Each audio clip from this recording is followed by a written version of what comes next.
अब जो औलिया हैं, वो औलिया जो होते हैं, तो औलिया की भी किस्में होती है। किसी की विलायत विलायत इब्राहिमी है, किसी की विलायत विलायत मूसवी है, किसी की विलायत विलायत ईसवी है। विलायत इब्राहिमी का मतलब क्या, विलायत मूसवी का मतलब क्या, विलायत ईसवी का मतलब क्या? हुजूर गौसे पाक रदी अल्लाह ताला अन्हु खुद फरमाते हैं कि हर वली किसी न किसी नबी के कदम पर होता है। हर वली किसी न किसी नबी के कदम पर होता है। यानी अंबिया की जो अलग अलग शाने हैं, तो जो वली जिस नबी के कदम पर होगा, तो उसकी शान की वो झलकियां उस वली में नजर आएगी। जैसे जो विलायत इब्राहिमी पर होगा, उसको शान इब्राहिमी की झलकियां अता की जाएगी। जो विलायत मुसवी पर होगा, उसको जो है उस नबी की झलकियां अता की जाएगी। इसी तरह जो विलायत ईसवी पर होगा, तो हजरत ईसा अलैहिस्सलाम की झलकियां उन वलियों को मिलेगी जिसको विलायत ईसवी नसीब हुई है। हजरत ईसा की झलकियां उसके अंदर नजर आएगी। लेकिन फरमाते हैं हर नबी, हर वली किसी न किसी नबी के कदम पर होता है। कोई मूसवी विलायत पाता है, कोई ईसवी विलायत पाता है। फरमाया मैं अपने नबी, अपने जद्दे करीम मुहम्मदुर रसूलुल्लाह के कदम पर हूं और मेरी विलायत विलायत मोहम्मदी है। मैं अपने नाना के कदम पर हूं। यानी मुस्तफा जान रहमत की झलकियां देखना है तो शेख अब्दुल कादिर जिलानी की जात में देख। इसी को मेरे मुर्शिद इमाम अहले सुन्नत कहते हैं, मुस्तफा के तने बेसाया का साया देखा, कि रसूलुल्लाह के बेसाया तन का अगर किसी को साया देखना है तो वो गौसुल आजम दस्तगीर को देखे। मुस्तफा के तने बेसाया का साया देखा, जिसने देखा मेरी जां जलवे ज़ेबा तेरा। अब हुजूर की झलकियां, हुजूर के जलवों की शानों की झलकियां, उनकी निस्बतें गौसे पाक में कैसे नजर आती है। चंद मिसालें और बात मुकम्मल। नंबर एक, रसूलुल्लाह हमारे आका सल्लल्लाहु अलैहि वसल्लम की नबूवत कब से है? तवज्जे, हुजूर की नबूवत कब से है? हज़रत जाबिर ने पूछा हुजूर, बल्कि किसी ने पूछा हुजूर आप कब से नबी हैं? क्या पूछा हुजूर आप कब से नबी हैं? तो अल्लाह आका ने फरमाया जब आदम और हव्वा पानी और मिट्टी के दरमियान की मंजिलें तय कर रहे थे तब भी मैं नबी था। यानी कब थे उसका जिक्र नहीं फरमाया, यानी तब भी नबी था। और फिर आलम अरवाह में हुजूर अलैहिस्सलाम के लिए अल्लाह ने अरवाह अंबिया से मिसाक लिया। जैसा कि कुरान में अल्लाह फरमाता है वही अखज़ल्लाहु मिसाकन नबीयीन, पूरी आयत करीमा इला आखिर, कि हमने अंबिया से याद करो जब हमने नबियों से अहद लिया कि जब तुम्हारा दौर होगा और तुम्हारी तस्दीक करता हुआ मेरा महबूब आएगा तो तुम उसकी तस्दीक करोगे। अंबिया किराम ने हुजूर अलैहिस्सलातु व तस्लीम की अजमत, बुजुर्गी और उनकी नबूवत और रिसालत पर अहद लिया, इसको मीसाक कहा गया। अब देखिए हुजूर अलैहिस्सलातु व तस्लीम की नबूवत हजरत मूसा अलैहिस्सलाम की तरह नहीं, क्योंकि मूसा अलैहिस्सलाम को नबूवत मिली कब, इसका ताज्जुन किया गया जब आप तशरीफ ले गए आग की तलाश में तो आपको नबूवत अता हुई। इसी तरह और अंबिया किराम उनको नबूवत अता की गई। और हमारा ये अकीदा है कि जो नबी आते हैं तो वो अल्लाह तबारक व ताला के इल्म में नबी होते हैं, पैदाइशी नबी होते हैं। कबले नबूवत भी उनसे कोई जुर्म नहीं होता और बाद नबूवत तो सवाल ही पैदा नहीं होता। लेकिन बाज नबी ऐसे हुए हैं कि जिनको दुनिया में आने के बाद नबूवत मिली, और बाज नबी पैदा हुए, पैदा होते उन्होंने नबूवत का ऐलान किया। जैसे ईसा अलैहिस्सलाम, आपने अपने झूले से कहा कि इन्नी अब्दुल्लाह, कि मैं अल्लाह का बंदा हूं, आतानी अल किताब, और मुझे किताब अता की गई और मैं अल्लाह का नबी हूं। उन्होंने झूले से, पैदाइशी नबी थे, उन्होंने ऐलान किया। लेकिन अब कायनात विलायत में इसका अक्स देखें। बाज जो वली होते हैं वो दुनिया में आकर वली होते हैं। किसी को बचपने में विलायत मिल गई, किसी को जवान होने के बाद विलायत मिली, बल्कि बाज तो ऐसे थे कि विलायत से पहले कहीं और थे, फिर तौबा करके विलायत मिली। जैसे बिश्र हाफी, पहले आपकी जिंदगी शराब में गुजरती थी, फिर सच्ची तौबा की, फिर वली हुए। हजरत फौजाइल बिन अयास, आप जंगलों में माल लूटते थे, तौबा की, फिर विलायत मिली। हजरत मालिक इब्ने दीनार, आप जो है वो तबला बजाते थे, तौबा की, फिर विलायत मिली।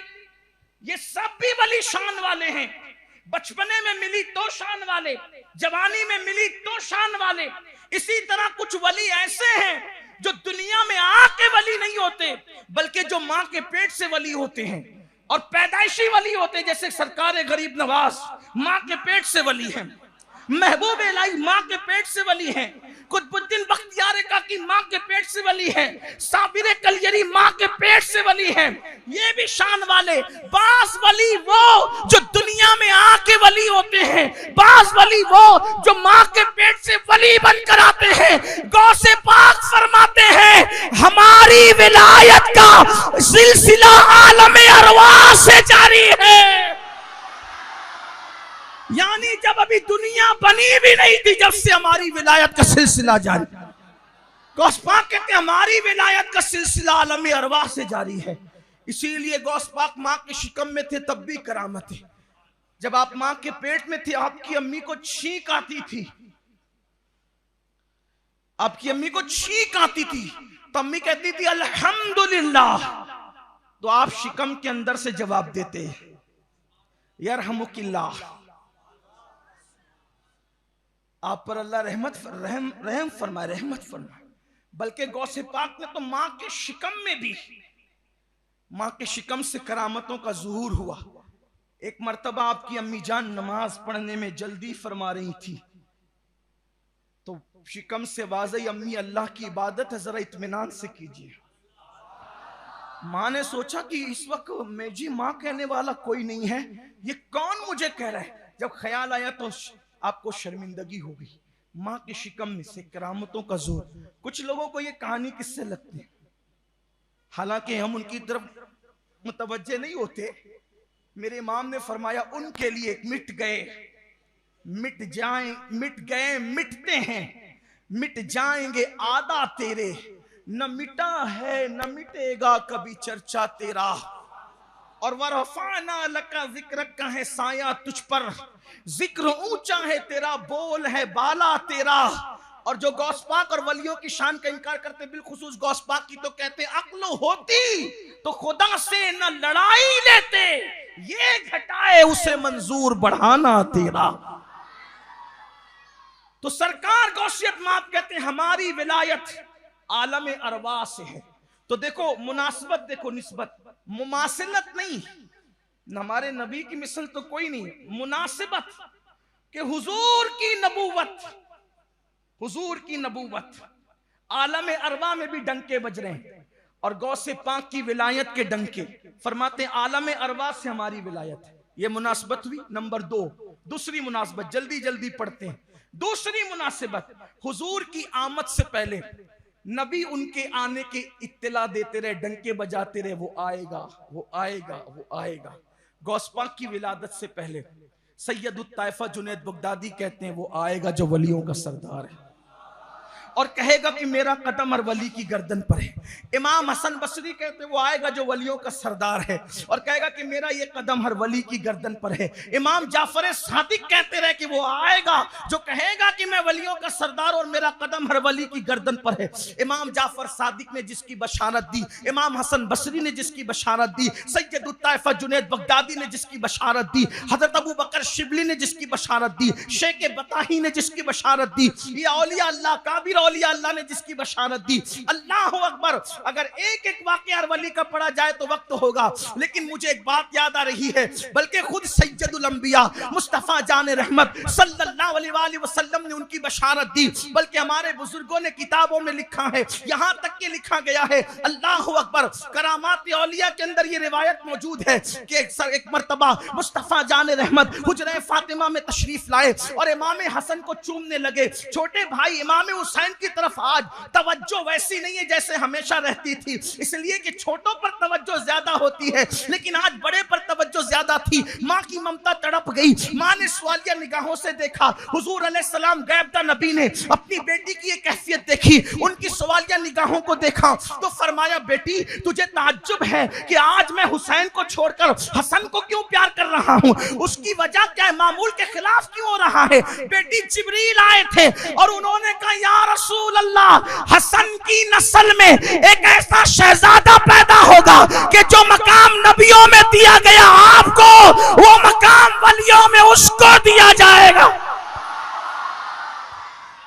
गौस पाक की बशारत मुस्तफ़ा जान रहमत दे रहे हैं। और फिर हज़रत अबू साले मूसा जंगी, दोस्तों जो गौसे पाक के वालिद हैं, फरमाते हैं कि मेरे बेटे की पैदाइश से पहले हुजूर मेरे ख्वाब में आके फरमाते हैं, कहा बेटे अबू साले, तेरे घर में एक ऐसा बेटा पैदा होगा जो मेरा भी महबूब और मेरे रब का भी महबूब है, और तेरे नाना को नबियों में जो मकाम मिला है वलियों में वो मकाम अल्लाह उसको अता फरमाएगा।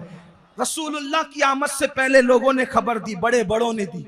मुस्तफ़ा जान रहमत, देखो मुनासिबत, गौस पाक की आमद से पहले भी डंके बजते रहे, चर्चे होते रहे। तीसरी मुनासिबत, इब्राहिम अलैहिस्सलाम के कई बेटे, 2 बेटे मशहूर। तवज्जो आपकी, आज गौस पाक का उर्स है तो आपको गौस पाक की शान सुनना चाहिए। आज हम तो या गौस कहते कहते ही जिंदगी गुजार देते हैं, अल्हम्दुलिल्लाह। इब्राहिम अलैहिस्सलाम के 2 बेटे, इस्माइल अलैहिस्सलाम और इसहाक अलैहिस्सलाम। ठीक, इस्माइल बड़े बेटे, इसहाक छोटे बेटे। तवज्जे, मुनासिबत, मुस्तफ़ा के तने बेसाया का साया दे। देखो गौस पाक को कैसी निस्बत अपने नाना से है। नवासे तो सब है, बेटे तो सब है, लेकिन वो निस्बत आपको बता रहा हूं जो मुस्तफ़ा के तने बेसाया का साया बन गया है। इशारे में किया जिसने कमर चाक, इशारे में किया जिसने कमर चाक, उसी माह का महे कामिल है या गौस। तो उस माह का, माह कहते हैं चांद को। देखिए कितनी खूबसूरत बात कही इमाम अहले सुन्नत, कहते हैं इशारे में किया जिसने कमर चाक, जिसने चांद के 2 टुकड़े किया है वो भी चांद है। चांद ने चांद के टुकड़े किए, चांद ने चांद के टुकड़े किया, इशारे में किया जिसने कमर चाक, तो उस माह का महे कामिल है या गौस। जिसने चांद के 2 टुकड़े किया है तो उस चांद का भी चांद है, और उसी को दुनिया गौसुल आजम दस्तगीर कहती है।